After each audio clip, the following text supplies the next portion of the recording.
سلام له خورشیده د یوې بجې خبرونو ته ښه راغلاست. په هوایي ډزو په سړکونو، لارو او کوڅو کې شور ماشور او د ویرې فضا جوړول د شهیدانو، معلولینو او ټپیانو پر وړاندې زموږ مسؤلیت نه پرځای کیږي. دغه مطلب ولسمشر غني نن سهار په ولسمشري ماڼۍ کې د شهید اونۍ په اړه جوړه شوې ناستې کې څرګند کړه او زیاته یې کړه چې په دې بې ګټو کارونو سره هیوادوال په تکلیفیږي او د شهیدانو ارمانونو ته هم سپکاوی کیږي.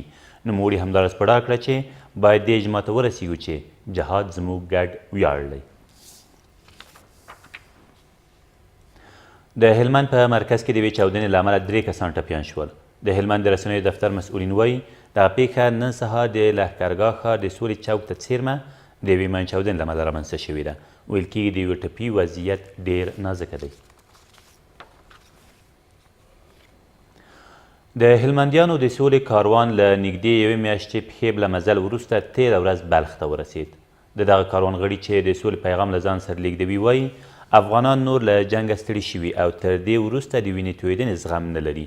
ټاکل شوی دغه کاروان په مزار شریف ښار کې تر یوې ناستې وروسته د دولت له وسلوالو مخالفینو سره د خبرو په موخه سرپل او جوزجان ولایتونو ته هم خپل سفرونه وغځوي.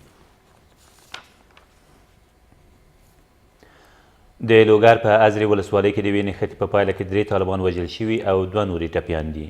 د دغه ولایت د امنیه قمندانۍ ویان شاپور احمدزی وایي په دغه نښته کې چې تېره شپه د یادې ولسوالۍ په سلیم خیلو او خروټو سیمو کې ترسره شوي د بریدګرو یو شمېر وسلې هم د پولیسو لاسته ورغلي دي. له دې سره سم د لوګر د مرکز پل علم ښار په بابوس سیمه کې 2 نور طالبان د خپل ماین چاودنې له امله وژل شوي دي. او د زابل په مرکز کې د نجونو لپاره د یو ښوونځي د جوړولو چارې تېره ورځ پیل شوې. دغه ښوونځی چې د 40 دختران په نامه دی تر دې مخکې د ودانۍ د نه درلودو له امله زده کوونکي له ګڼو ستونزو سره مخ وو.